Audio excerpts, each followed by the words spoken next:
इब्राहिम अलैहिस्सलाम ने कहा, अगर वो बोल भी नहीं सकते और अपनी हिफाजत नहीं कर सकते तो वो तुम्हारी हिफाजत कैसे करेंगे? क्या तुम अब भी नहीं समझते? नबी इब्राहिम अलैहिस्सलाम ने वाज़े और मकूल दलाइल से उन्हें हरा दिया, यहाँ तक कि कौम के रहनुमा और दीनी आलिमों के पास कोई जवाब नहीं था। लेकिन उनके घमंड ने उन्हें गलती कबूल करने से रोका। इसके बजाय उन्होंने अपनी ताकत का इस्तेमाल किया और इब्राहिम अलैहिस्सलाम को गिरफ्तार कर लिया, उन्हें जंजीरों में बांधा और नमरूद के वापस आने का इंतजार किया। जब वो वापस आया तो रहनुमाओं ने उसे एक जवान शख्स इब्राहिम अलैहिस्सलाम के बारे में बताया, जिसने बुत परस्ती से इनकार किया और उनके खुदाओं को तोड़ दिया। नमरूद ने इब्राहिम अलैहिस्सलाम को बुलाया और पहले उन्हें समझाना चाहा, लेकिन जब वो नाकाम रहा तो बहुत गुस्से में आ गया। कुरान उनकी मुलाकात और बहस के बारे में बताता है, भला तुमने उस शख्स को नहीं देखा जो उस गुरूर के सबब से कि अल्लाह ने उसको सल्तनत बख्शी थी, इब्राहिम से अपने परवरदिगार के बारे में झगड़ने लगा।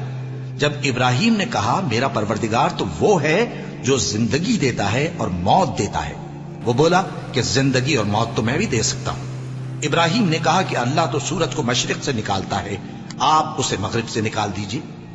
ये सुनकर वो काफिर हक्का बक्का रह गया और अल्लाह बेइंसाफों को हिदायत नहीं दिया करता। जब इब्राहिम अलैहिस्सलाम ने कहा मेरा रब जिंदगी और मौत देता है, नमरूद गुस्से में आ गया। उसने अपने मशवरों को बुलाया ताकि इब्राहिम अलैहिस्सलाम के लिए सजा का फैसला किया जाए। एक ने, जिसका नाम हैनून था, कहा इन्हें बड़ी आग में जलाओ। ये तजवीज मंजूर हुई और 1 महीने तक आग के लिए लकड़ी जमा की गई। जहालत और बेवकूफ़ी में लोग इस काम में खुशी खुशी शामिल हुए, कहते हुए कि ये शख्स हमारे खुदाओं के खिलाफ है। लकड़ी का एक पहाड़ जमा किया गया।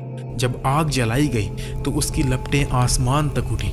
आग इतनी गर्म थी कि परिंदे उसके करीब भी नहीं उड़ सकते थे। जब सब कुछ तैयार हुआ, लोग आग के गिर्द जमा हुए। इब्राहिम अलैहिस्सलाम को जंजीरों में बांध कर लाया गया। उनके हाथ और पांव बंधे हुए थे, लेकिन वो अल्लाह के दोस्त अल खलील थे।